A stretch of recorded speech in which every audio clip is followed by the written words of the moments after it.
Bien, donc jusqu'ici on s'est intéressé aux justifications intrinsèques de la valeur de la liberté négative. D'accord ? Pourquoi est-ce qu'il faut défendre la liberté négative ? Première réponse des libéraux, parce qu'en soi c'est important.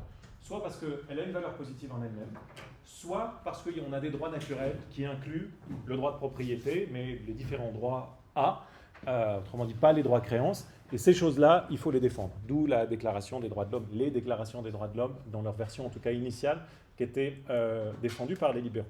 Alors, ça c'est premier grand axe de défense du libéralisme par ses partisans. Le deuxième grand axe de défense du libéralisme par ses partisans, qu'on avait commencé à voir la dernière fois, c'est de défendre le libéralisme par ses conséquences. Autrement dit, de dire, si vous laissez les individus libres, c'est là où vous allez avoir tout un tas de conséquences positives.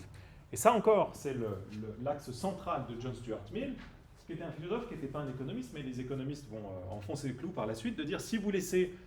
Mill pensait notamment à la liberté d'expression. Si vous laissez des individus libres de discuter, alors la science va faire des progrès. Tandis que si vous interdisez l'expression de certaines opinions, ben là, vous entravez le progrès des sciences et de la connaissance.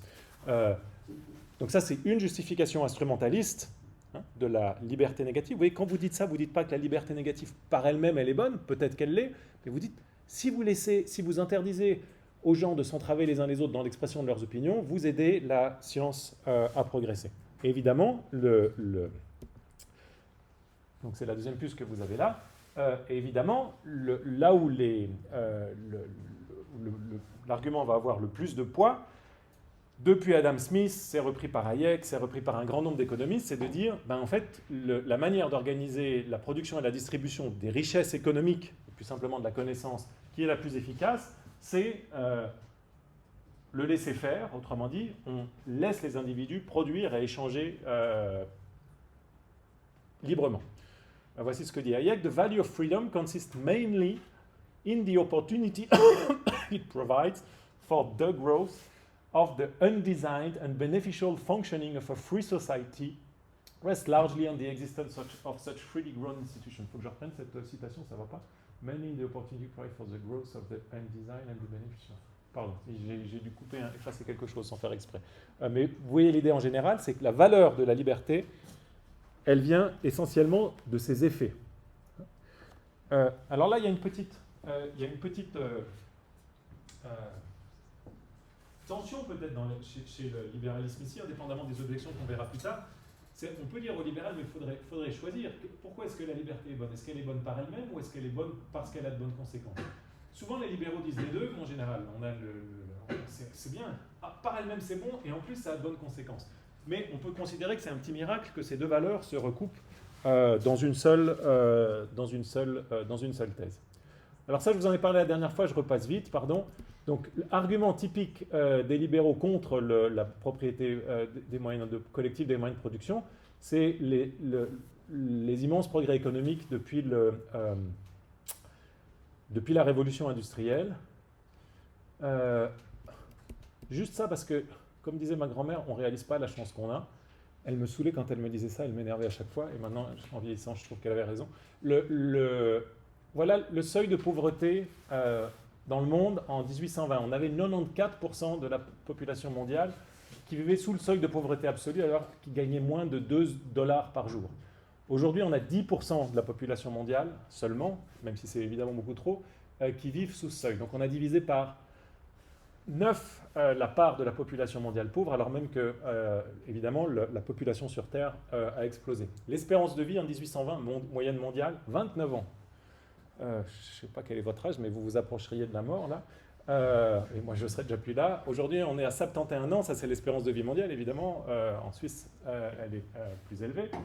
Analphabétisme, 88% de la population mondiale qui était analphabète en 1820, 14% aujourd'hui. Personnes vivant dans une démocratie, 1% de la population mondiale, 9 millions en 1820. Aujourd'hui, 4,1 milliards, 56%. Pas facile de définir une démocratie, mais enfin, il y a un indicateur avec différentes mesures qui permettent de définir certains seuils. Mortalité infantile, avant 5 ans, 43% en 1820, 4% en 2015. Ça, c'est un facteur qui est sans doute un des facteurs cruciaux et négligés dans la libération des femmes. Parce que quand vous avez une mortalité infantile de près d'un enfant sur deux, ben, vous avez tendance à faire, pour garder quelques enfants, vous avez tendance à en faire 6 au lieu de 3 ou 4 au lieu de 2. Ça veut dire 4 fois 9 mois, 6 fois 9 mois de grossesse, plus s'occuper des enfants à la maison. Donc un des facteurs clés de la libération des femmes, du fait qu'elles aient pu investir le marché du travail, ça a été la chute de la mortalité infantile.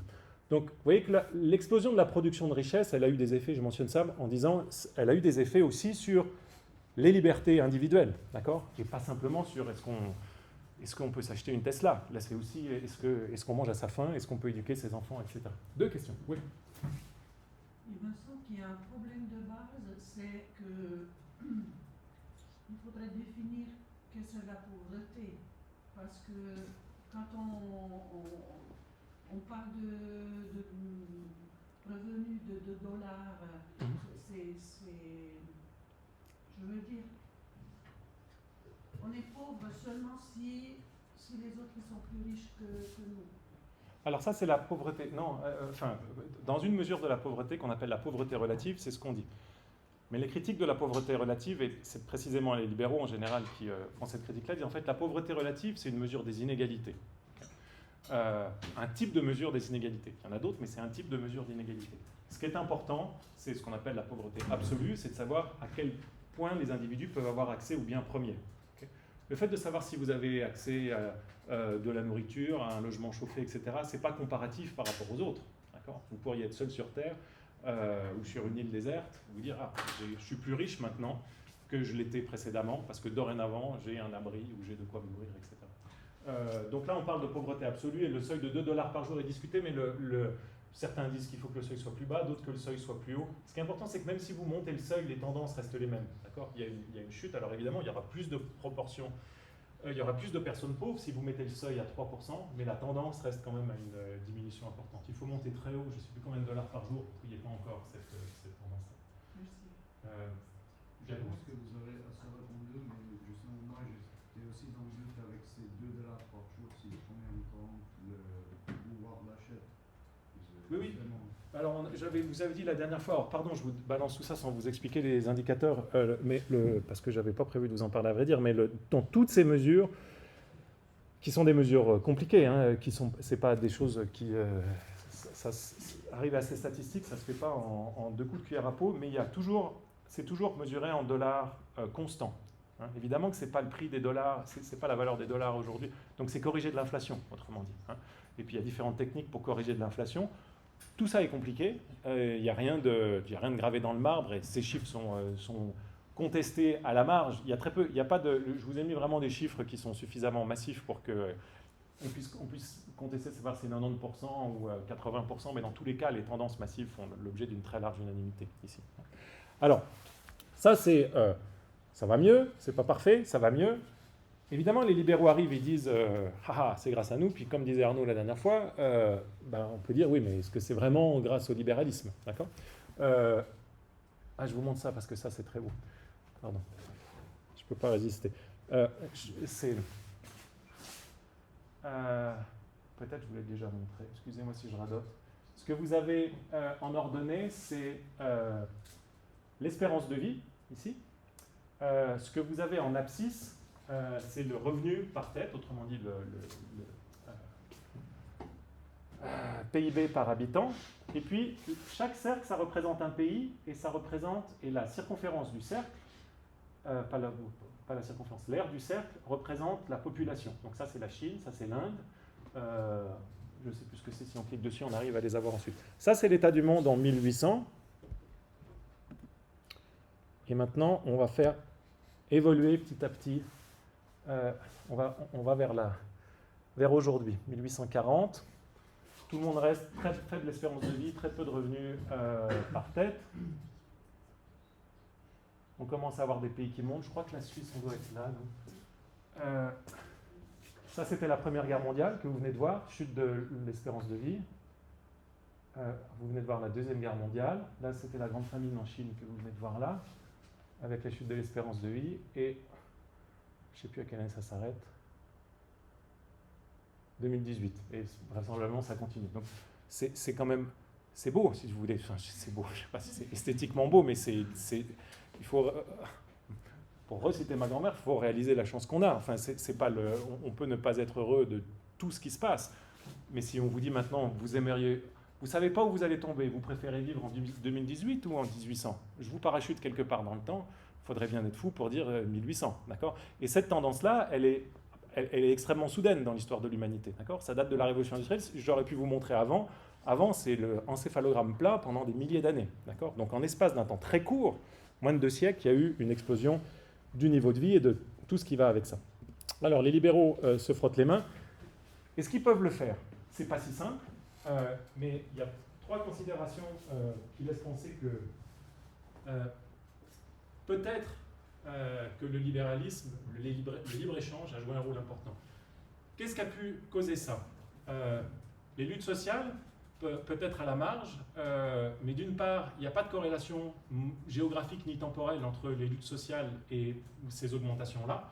Autrement dit, vous avez une augmentation partout sur la planète de ces différences et continue de cette chute de la pauvreté, augmentation de l'espérance de vie.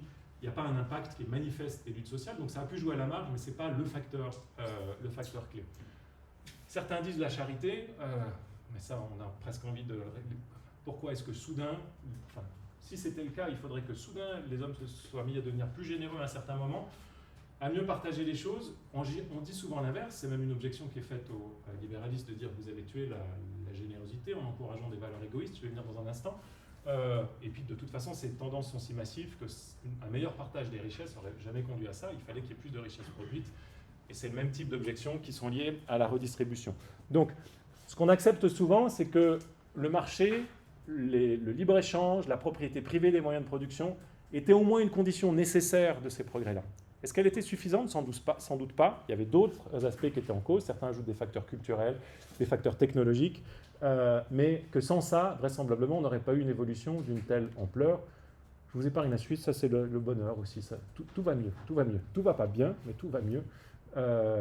Ok, alors, j'ai encore produit trop, pardonnez-moi. La chose importante, pour nous maintenant, pour comprendre le libéralisme, l'idéologie du libéralisme, que pensent les libéraux de tout ça? Eux disent, comme je vous l'ai dit à l'instant, c'est un des facteurs clés dans ces évolutions positives, c'est la liberté, et en particulier la liberté du commerce. Et lié à cette thèse-là, il y a une thèse qu'on a touchée du doigt la dernière fois, que j'ai appelée ici « Au diable la vertu », qui consiste à dire il ne faut pas penser que les évolutions positives dans l'histoire de l'humanité ou d'un pays sont forcément liées à la vertu des différents citoyens de ce pays-là. Et pour dire la thèse de manière très brutale, quelqu'un connaît la fable des abeilles de Mandeville? Vous voyez ce que c'est? Non? Alors c'est un pamphlet satirique qui a beaucoup influencé les penseurs libéraux, comme Hayek en particulier. Le sous-titre du pamphlet de Mandeville, c'est « Les vices privés font les vertus publiques ». Et le sous-titre, c'est le sous-titre suivant. « Soyez aussi avides, égoïstes, dépensiers pour votre propre plaisir que vous pourrez l'être, car ainsi vous ferez le mieux que vous puissiez faire pour la prospérité de votre nation et le bonheur de vos concitoyens. » Donc ce que décrit Mandeville, c'est une ruche d'abeilles, où on n'a que des individus qui sont absolument vicieux, cupides, mais où le résultat, c'est une grande opulence de la ruche. Every part was full of vice, yet the whole mass a paradise. Okay? Les plus viles actions contribuent, selon Mandeville, au bien-être général. Et puis ce qui se passe à la fin de la fable des abeilles, c'est que toutes ces abeilles qui s'enrichissent énormément à poursuivre leur but, leur intérêt privé, à maximiser leur profit individuellement et égoïstement, et bien à la fin, elles s'éprennent de vertu, et elles deviennent honnêtes, elles deviennent soudain soucieuses du bonheur général, et bing, là, elles commencent à s'appauvrir et à dépérir. Okay. Alors quand Hayek lit ça, quand Smith lit ça, c'est exactement ce qu'on veut dire avec notre idée de ce qu'on va appeler maintenant la main invisible ou les ordres spontanés. Ce qu'il faut comprendre, c'est l'idée générale de cette thèse-là, qui est une thèse au départ d'ontologie sociale, pas de philosophie politique, c'est de dire qu'il y a tout un tas de phénomènes sociaux qui sont décidés par personne, qui sont le résultat de l'agrégation des actions individuelles. Et ces phénomènes sociaux, dans certains cas, ils sont très positifs. typiquement la chute de la pauvreté, typiquement l'augmentation, la chute de la mortalité infantile, etc. Alors, cette idée-là, elle naît chez les Lumières écossaises, et une des figures de proue des Lumières écossaises, vous le savez sans doute, c'est Adam Smith. Adam Smith, il introduit cette idée dont je vous ai parlé la dernière fois, qu'on appelle la main invisible. Okay. Il n'introduit pas l'idée, il introduit l'expression. Okay. Quelle est l'idée d'Adam Smith? C'est que vous avez certains phénomènes sociaux qui semblent être les produits de l'intention de quelqu'un, parce que ces phénomènes présentent une stabilité, une régularité et une cohérence, une manière de coordination qui font d'eux des phénomènes remarquables, mais qui en réalité ne sont pas produits par l'intention de quiconque. Okay. Alors l'exemple qui est paradigmatique de ça, il y a une petite littérature là-dessus, on trouve déjà cette idée chez Hume, ils n'avaient pas encore la théorie de l'évolution entre les mains, de Darwin, évidemment, mais c'est une idée parfaitement similaire. Quand vous observez des phénomènes naturels, c'est souvent très difficile de vous dire que ces choses n'ont pas été faites exprès. D'accord ? Si vous faites un tout petit peu de biologie, vous vous dites que les choses sont tellement bien agencées les unes aux autres que forcément, il y a quelqu'un, il y a un grand inventeur qui a dessiné ça, et c'est un des principaux arguments dans l'histoire, et pour certains encore aujourd'hui, en faveur de l'existence de Dieu. De dire il y a un grand horloger, un grand architecte qui a dessiné ça pour mettre tout ça en place. Arrive Darwin qui dit non, en fait on peut arriver au même résultat, mais juste spontanément, sans qu'il y ait d'intention qui ait présidé à tout ça. Et bien la thèse des Lumières écossaises, de Hume, d'Adam Smith, de Hayek et de beaucoup d'autres, de Ferguson, ça consiste à appliquer cette idée-là, non pas aux phénomènes naturels, mais aux phénomènes sociaux. C'est-à-dire les institutions sociales, telles qu'on les connaît aujourd'hui, on a l'impression qu'elles sont tellement bien faites, elles produisent de la richesse, de la paix, etc., on a l'impression qu'elles sont faites exprès, mais en réalité, elles sont juste le fruit d'une évolution spontanée. Okay. Autre grand auteur des Lumières écossaises, Adam Ferguson, qui dit « Ces phénomènes sociaux-là sont the result of human action, but not the execution of any human design. Okay. Personne n'a dessiné ces institutions, elles sont juste le résultat de l'agrégation de tout un tas d'actions individuelles. Une manière de bien comprendre ces théories de la main invisible, c'est Nozick, un autre grand auteur libéral qu'on étudiera un petit peu plus tard, quand on traitera des questions de justice distributive à la fin du semestre. Nozick dit les explications par la main invisible, c'est l'inverse de ce qu'il appelle les théories du complot. Je vous dis ça parce que ça aide à comprendre un petit peu. Qu'est-ce qui se passe dans une théorie du complot? Vous avez tout un tas de phénomènes qui semblent disparates, et puis vous avez quelqu'un qui vous donne une raison en disant tout ça c'est dû au fait qu'il y a un complot juif ou franc-maçon ou ce que vous voulez. D'accord ? Et tout ça vous permet d'unifier tout un tas de phénomènes disparates par l'intention d'un petit groupe d'individus cachés. Ben, les explications par la main invisible, dit Nozick, c'est exactement l'inverse. Vous avez tout un tas de phénomènes qui exhibent une grande régularité, une belle homogénéité. Vous avez très envie de supposer derrière qu'il y a quelqu'un qui les a créés, et en fait, il n'y a personne. Okay, il n'y a pas d'intention. Vous voyez le chiasme ici, en disant, ben là, on a une homogénéité, mais pas de plan caché. Okay. Alors, sur la base de cette observation-là, ce que vont dire les économistes libéraux, et en particulier les économistes des Lumières écossaises, donc, souvenez-vous qu'on est toujours dans la justification de la liberté par ses conséquences, et je pense que c'est juste encore de dire que tous les libéraux qui insistent sur les conséquences positives de la liberté négative font appel à ce type d'explication-là. En disant, en fait, si vous laissez les individus libres, c'est ça la grande force du libéralisme à leurs yeux, même si les individus sont égoïstes et sont à la recherche du profit, à l'arrivée, ça va créer des choses positives. D'accord ? Donc, la grande force du libéralisme, aux yeux de ses partisans, c'est que vous n'avez pas besoin d'éduquer les foules, vous n'avez pas besoin de faire en sorte que chacun soit vertueux. Okay ? Même si vous avez des fripons, comme dit Hume, et si les institutions sont bonnes, le fait que des fripons poursuivent leur profit produit des conséquences bénéfiques. C'est la manière dont les libéraux analysent la croissance économique, typiquement en disant chacun cherche à faire du profit. Nous, on ne pense pas que les entrepreneurs soient des gens particulièrement admirables moralement. Enfin, certains ont développé aussi cette idée-là, mais ce n'est pas essentiel au libéralisme. Mais par contre, on voit qu'en poursuivant son intérêt privé, on arrive à des conséquences positives générales. Alors, j'ai beaucoup de citations ici, voilà ce que dit Adam Smith dans son grand livre fondateur de l'économie politique, recherche sur la nature et les causes de la richesse des nations. À la vérité, l'intention de l'entrepreneur en général n'est pas de servir l'intérêt public, et il ne sait même pas jusqu'à quel point il peut être utile à la société. En préférant le succès de l'industrie nationale à celui de l'industrie étrangère, il ne pense qu'à se donner personnellement une plus grande sûreté. Et en dirigeant cette industrie de manière à ce que son produit ait le plus de valeur possible, il ne pense qu'à son propre gain. En cela, comme dans beaucoup d'autres cas, il est conduit par une main invisible à remplir une fin qui n'entre nullement dans ses intentions. Il est conduit par une main invisible à remplir une fin qui n'entre nullement dans ses intentions. Et ce n'est pas toujours ce qu'il y a de plus mal pour la société, que cette fin n'entre pour rien dans ses intentions. Donc il fait le bien, mais il ne cherche pas à faire le bien. Tout en ne cherchant que son intérêt personnel, il travaille souvent d'une manière bien plus efficace pour l'intérêt de la société que s'il avait réellement pour but d'y travailler. Je n'ai jamais vu que ceux qui aspiraient dans leurs entreprises de commerce à travailler pour le bien général aient fait beaucoup de bonnes choses. Il est vrai que cette belle passion n'est pas très commune parmi les marchands et qu'il ne faudrait pas de longs discours pour les en guérir. Vous voyez la subtilité de Smith ici, hein? Il n'est pas en train de dire, d'un côté il dit, si vous êtes un entrepreneur et que vous travaillez pour le bien général, il y a peu de chances que votre entreprise fonctionne bien. Okay? Donc, cherchez le profit. Mais d'un autre côté, il dit, la passion de chercher des...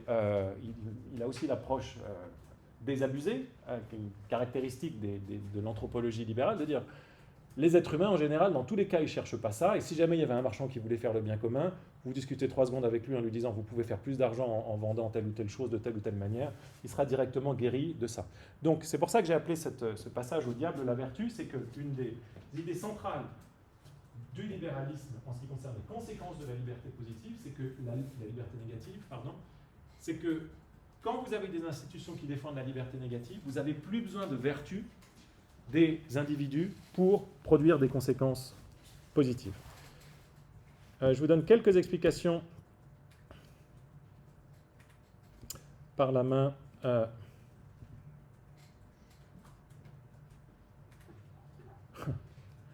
Vous avez posé la question sur la propriété tout à l'heure, donc je vous mentionne quand même ça. Donc Adam Ferguson, que j'ai mentionné précédemment, qui dit la chose suivante sur la propriété. Les hommes, en suivant le sens actuel de leur esprit, en s'efforçant d'éliminer les inconvénients ou d'obtenir des avantages apparents et contigus, arrivent à des fins que même leur imagination ne pouvait pas prévoir. Toujours cette même idée. Je réalise quelque chose sans le poursuivre. Et passent, comme les autres animaux, dans la voie de leur nature, sans en apercevoir la fin. Dernière phrase. Celui qui, le premier, a dit « Je m'approprierai ce champ, je le laisserai à mes héritiers », ne s'aperçut pas qu'il jetait les fondements des lois civiles et des institutions politiques. Donc là, il parle de l'origine de la propriété. Okay? Quelqu'un s'approprie un champ et lui dit ça, donc penseur libéral évidemment, ça c'est crucial. La première personne qui a fait ça ne se rend pas compte du bien qu'elle a fait à la suite. Elle l'a fait pour son intérêt personnel, elle a institué la propriété, ça c'est aussi l'exploit de l'origine de la propriété pour Hume. Il ne cherchait pas à faire quelque chose de positif, mais à l'arrivée, l'existence d'une propriété privée qui a été instituée par ces premiers qui se sont appropriés des choses a produit l'opulence grâce aux échanges économiques, aux différentes institutions politiques qui dépendent et encadrent cette propriété privée. Donc ça, c'est un libéral. Et je vous mentionne Rousseau ici, on en parlera un peu dans l'autre cours dans 2 semaines sur les grands penseurs. Rousseau, vous pensez bien, donc Rousseau, vous vous souvenez, c'est un des précurseurs des pensées socialistes, évidemment. Lui, il n'aime pas la liberté. Il parle aussi du premier qui s'est approprié des choses.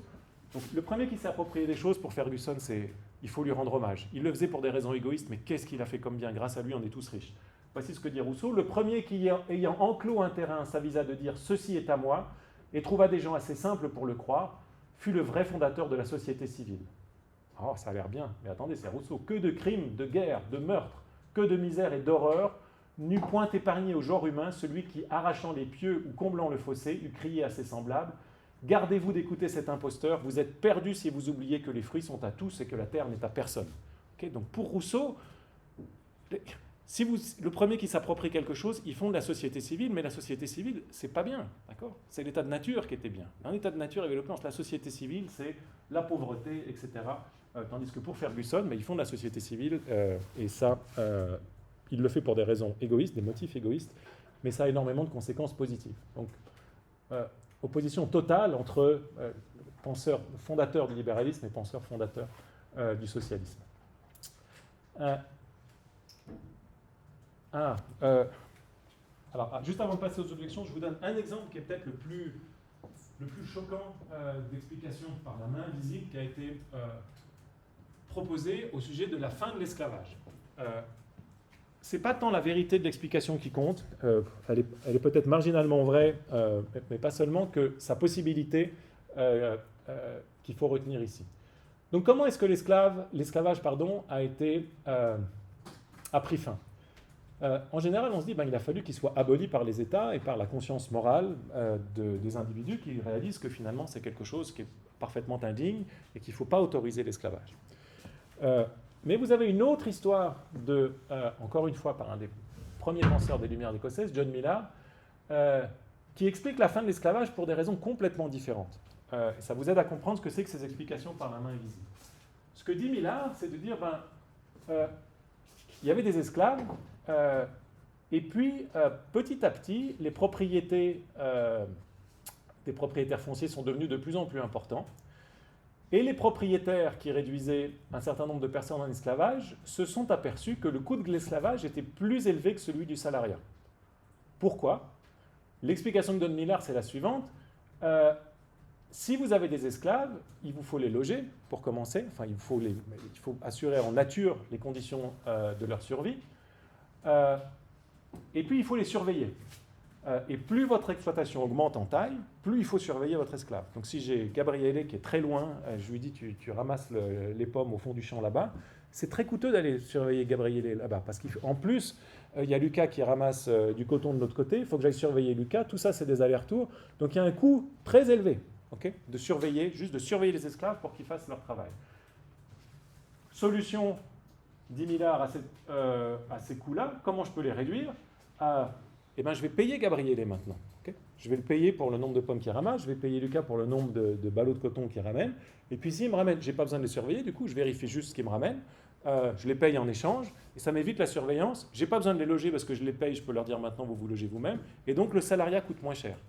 Vous voyez l'explication, ça vous aide à sentir, à voir la différence entre une explication par l'intention, et soudain on réalise l'horreur de l'esclavage, et une explication par beaucoup plus cynique en un sens, mais les libéraux disent plus réaliste, plus conforme à la nature humaine, qui est que beaucoup de choses terminent juste parce que ce n'est pas dans la mauvaise chose, finissent juste parce qu'elles s'avèrent ne pas être dans l'intérêt des personnes. D'accord ? C'était devenu trop cher.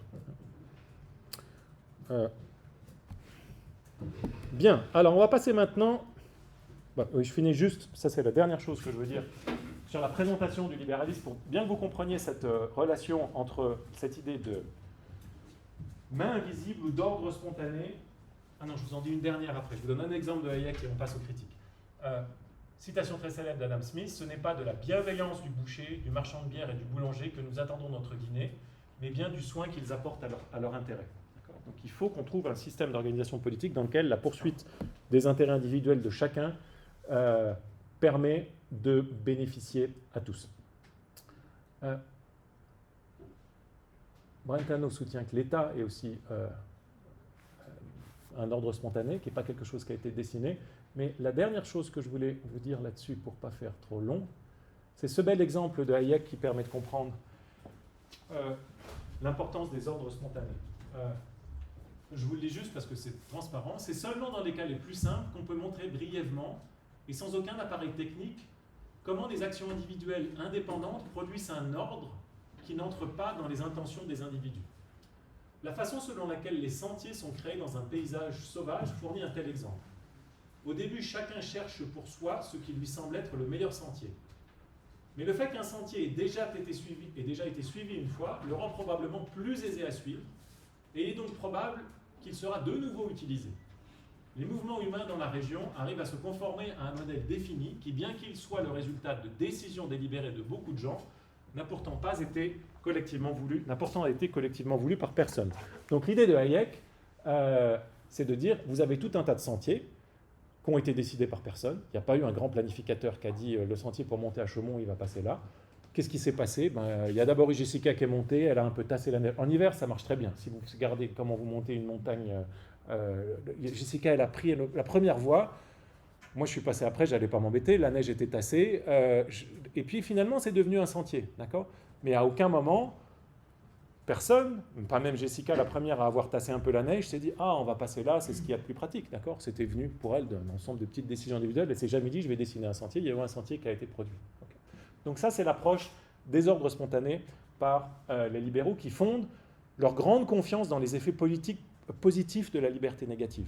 On laisse les individus libres, ça va faire des sentiers, ça va faire de la richesse, ça va faire etc. Ouais, c'est une forme d'optimisme sur les conséquences des actions libres des individus, mais aussi de pessimisme ou de réalisme un peu sombre sur les motivations des individus. On n'est pas des êtres moraux, etc. Hein, une objection qu'on fait souvent aux communistes, dire oui, ça marche bien si tout le monde est généreux, mais tout le monde n'est pas généreux. Donc comment est-ce qu'on fait ? Il faut faire des institutions pour des filous, comme dit Smith. Bien, je passe ça parce que c'est trop long, mais vous aurez ça sur les diapos pour consulter, mais je ne vous interrogerai pas là-dessus sur l'examen, sur les diapos que je passe. Et donc on a, maintenant je pense que je vous ai dit les points essentiels sur le libéralisme. La seule chose sur laquelle je n'ai pas suffisamment insisté, que vous aviez mentionné tout à l'heure, c'est la propriété privée, hein, parmi les droits importants. Mais en gros, si vous avez ça, vous avez les éléments centraux du libéralisme. Et on va voir maintenant, à l'aide de quelques objections au libéralisme, ça va nous permettre aussi de voir en retour, à travers certaines réponses apportées par les libéraux, comment de bien voir le type d'approche qu'ont les libéraux.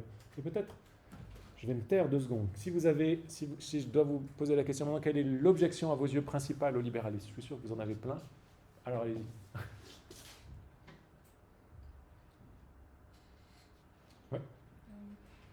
On a dit que donc, le libéralisme, enfin le libéralisme, il va définir la liberté négative, donc peut-être même pas contre quelqu'un d'autre. Mais si on travaille l'exemple des entreprises qui exploitent par exemple des énergies fossiles, la plupart elles ont été prises dans d'autres pays. Et est-ce que finalement ça va pas contraindre les gens de ce pays-là à, si on veut léguer une ressource à une entreprise, et du coup ça va à l'encontre même de l'objectif de la règle de ne pas contraindre d'autres personnes. Et en plus le bien final sera, alors oui ça a augmenté par exemple l'espérance de vie, mais si on regarde au niveau de l'écologie, le bien global de ces énergies fossiles n'est pas forcément positif. Très bien, alors il y a 2 objections dans ce que vous venez de dire qui sont 2 objections importantes au libéralisme. La première, je commence par la dernière, c'est ce qu'on appelle l'objection des externalités négatives, comme la pollution. Donc l'agrégation, Hayek et Smith, etc., disent qu'il y a des ordres spontanés positifs, il y a des sentiers, il y a de la croissance économique, il y a une diminution de la mortalité infantile, etc. Mais il y a aussi des ordres spontanés négatifs. Il y a des bouchons entre Genève et Lausanne tous les jours, pour prendre un truc un peu moins oppressant que le réchauffement climatique. C'est déjà pénible, enfin, c'est suffisamment oppressant pour ceux qui y sont. Et tout ça résulte de la somme de décisions individuelles. Parfois ça tourne bien, okay. Parfois ça tourne mal. Le fait que chaque individu poursuive son intérêt, ça conduit à quelque chose de négatif. Un bouchon, c'est un exemple. Si vous êtes à Paris ou même à Lausanne, Lausanne ça va parce que les Suisses restent plus civiques que les Français, mais si vous êtes à Paris dans le métro, vous avez un bouchon qui se produit toujours, on a envie de tuer tout le monde parce que les gens ne sont pas sortis puis tout le monde essaye de s'engouffrer pour rentrer dans le métro. Mais pourquoi vous faites ça ? On voit bien qu'individuellement, quand les autres, et vous faites vous-même la même chose, parce que si les autres commencent à rentrer avant que les autres descendent, ils disent moi, je vais me faire avoir si moi je ne fais pas la même chose. Donc vous faites, individuellement, ça devient rationnel de participer à ce processus qui est collectivement irrationnel. Donc ça, c'est la première grande classe d'objection libéraliste, ce qu'on appelle les externalités négatives ou les ordres spontanés négatifs. Okay. Et puis il y a un autre type d'objection dans ce que vous venez de mentionner là, qui est la propriété. La propriété, c'est très compliqué, parce que d'un côté, un des arguments centraux des libéraux pour la propriété, on l'a vu quand on a parlé du communisme, c'est de dire c'est bigrement efficace comme institution, okay. Ça maximise les échanges, c'est aussi un argument en faveur de la propriété privée des ressources naturelles. On verra qu'une des réponses principales des libéraux à la défense de la nature, c'est de dire ce qui fait qu'on gaspille, qu'on fiche en l'air la nature, c'est qu'elle appartient à personne, mais si ça vous appartient à vous, là vous faites attention, on est plus soigneux avec ce qui appartient à quelqu'un. Donc typiquement les libéraux vont dire la propriété privée c'est une bonne chose, on fait attention, on maximise la production de richesse, mais le problème sur lequel vous mettez le doigt, c'est l'histoire de la propriété. D'accord ? Comment on définit au départ qu'est-ce qui appartient à qui pour commencer ? D'accord ? Et si vous héritez d'une situation où des biens ont été confisqués à votre pays, vendus par votre arrière-grand-père qui pensait bien faire à un exploitant de pétrole, donc lui il a gagné un peu d'argent, il ne savait pas qu'il y avait de pétrole sur son champ, la boîte a acheté ça, il a privé le pays, lui-même, la famille, puis le pays plus généralement d'un gisement pétrolifère important. Est-ce que là-dessus, il n'y a pas une forme d'injustice qui est héritée des propriétés précédentes? Et ça, vous vous doutez bien, les questions de propriété, quand vous remontez dans l'histoire, c'est à la source de maintes conflits. Propriété d'un pays, conflit au Proche-Orient, c'est exactement ça. Enfin, c'est à qui appartient cette terre? Et puis là-dessus, chacun va chercher un point différent dans l'histoire en disant ça, c'est l'origine légitime, non, c'est ça. Donc là-dessus, il y a de vrais problèmes qui sont dus à l'institution de la propriété, okay, mais qui indirectement génèrent des objections au libéralisme. Est-ce que vous avez d'autres objections au libéralisme en tête, Arnaud? Peut-être rapporté aussi à ces principes de non-défense, mais j'ai l'impression que ça ne permet pas de prendre des actions préventives. Donc typiquement, moi si j'ai envie de rouler à 200 km/h sans mon permis dans un village, tant que je roule sur personne, est-ce qu'on peut vraiment m'empêcher de faire ça? Ouais. Et ça c'est un peu problématique parce que personne n'a envie de me voir rouler à 200 km/h. Alors, c'est juste parce que on pourrait dire, le libéral pourrait dire, quand vous faites ça, vous menacez la vie de quelqu'un. Mais souvenez-vous que lui, ce qu'il veut dire dans la liberté négative, c'est que vous menacez intentionnellement la vie de quelqu'un, d'accord? C'est pas juste que votre comportement est dangereux pour quelqu'un d'autre. Une menace, dans le principe de non-agression, le principe de non-interférence le plus strict, une menace, c'est si je vous mets un pistolet sur la tempe, d'accord? Donc quand vous roulez à 200 km/h, je vais dans votre sens, c'est pas une menace dans le sens où les partisans du principe de non-agression veulent parler de menace. Une objection, donc un des grands défenseurs du principe de non-agression, c'est Murray Rothbard, qui était un philosophe économiste anarcho-capitaliste. Il y a une petite vidéo, il faudrait que je vous la retrouve, peut-être je vous en ai déjà parlé, mais qui est très bien, où il est... quelqu'un lui demande, c'est dans une assemblée où il n'y a que des gens presque convaincus, mais il y a quand même quelqu'un qui dit, oui mais dis-moi Murray, si il y a quelqu'un qui est dans ta cave, dans ton immeuble, puis qui est en train, c'est un très bon scientifique, il est passionné de tout un tas de trucs explosifs, et il est en train, par passion, il veut nuire à personne, de faire une bombe atomique, il veut voir que ça marche, il est en train, donc il a acheté un peu d'uranium, il fait ça, il n'a pas l'intention de la faire exploser du tout, mais lui c'est sa passion physique, il est passionné par la physique de l'atome. Est-ce que tu ne penses pas que peut-être il y aurait une justification à l'empêcher de faire ça, d'accord?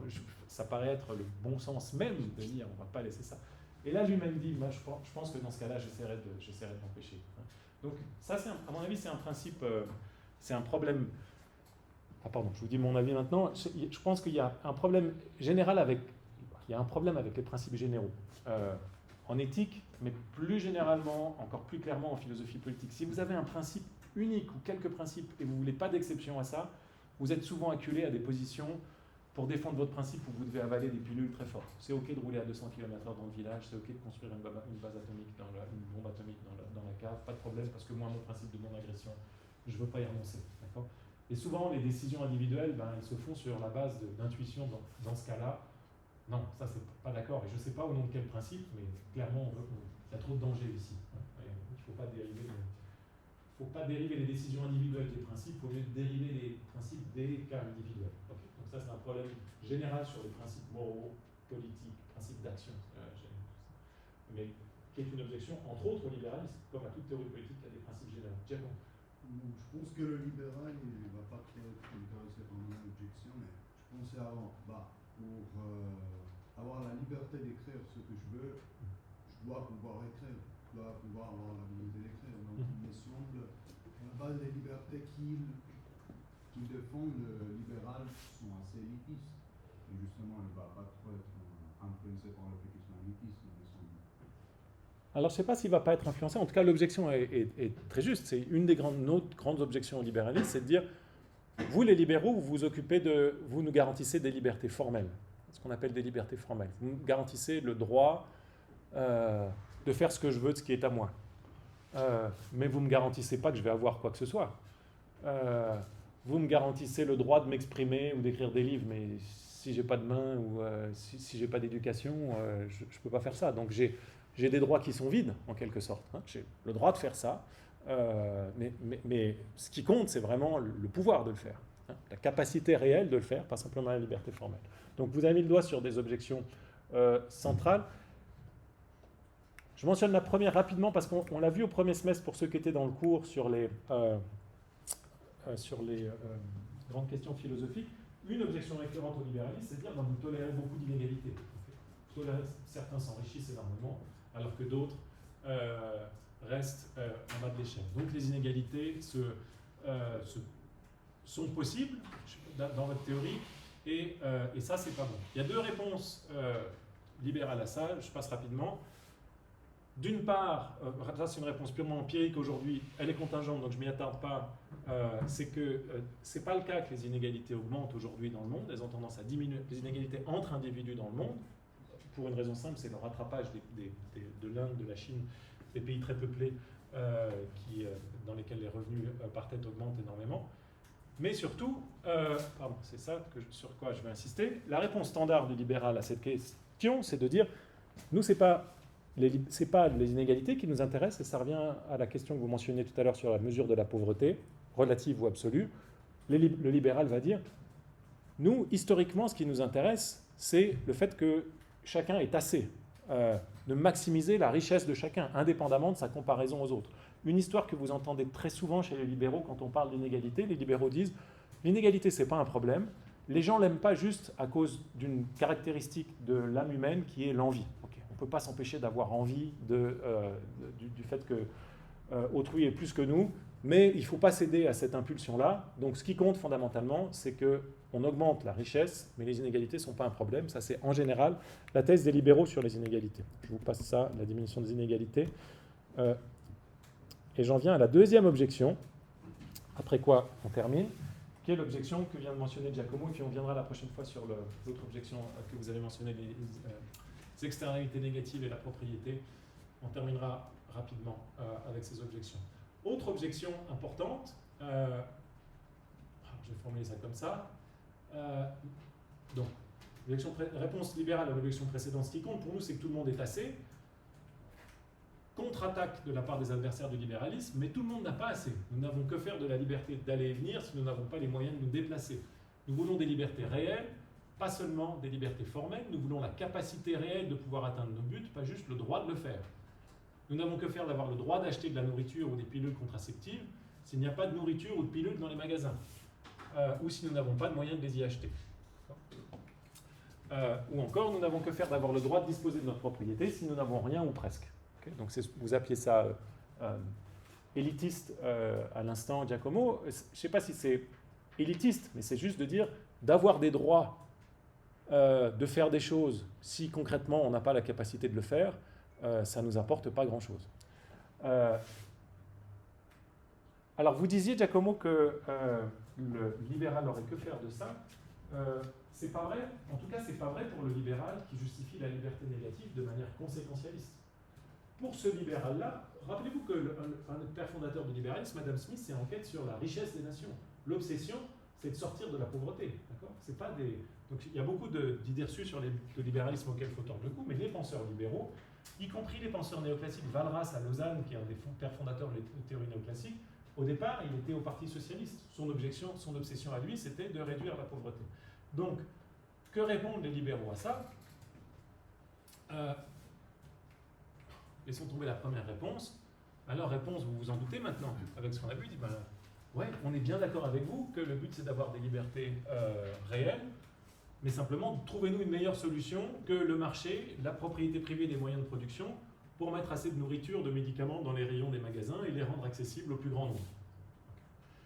Et souvent, les libéraux ajoutent la chose suivante. Il y a beaucoup d'interventions qui peuvent être bien intentionnées dans la redistribution des richesses,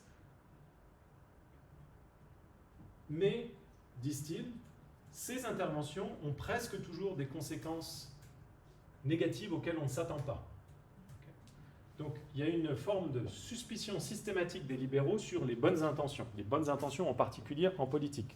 Non seulement celles-ci ne sont pas nécessaires, ça c'est la théorie des ordres spontanés de Smith, vous êtes égoïste et de tous les autres, vous êtes égoïste et ça conduit à une opulence générale, mais en plus les bonnes intentions, elles ont tendance à avoir des effets négatifs. Donc, je ne sais plus qui parlait tout à l'heure de salaire minimum, encadrement des loyers. Typiquement, les libéraux, quand vous mentionnez ça, vont dire ces mesures-là, qui sont bien intentionnées, elles vont avoir des effets négatifs.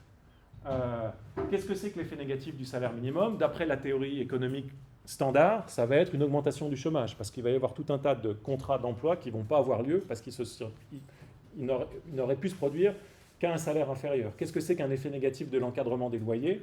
Vous désincitez les personnes à louer leur logement ou à produire de nouveaux logements, donc vous créez des pénuries de logements, etc., etc. Donc typiquement, ce n'est pas simplement que les bonnes intentions ne sont pas nécessaires, c'est que souvent, les bonnes intentions vont de pair, vont entraver les effets positifs de la liberté négative aux yeux des libéraux.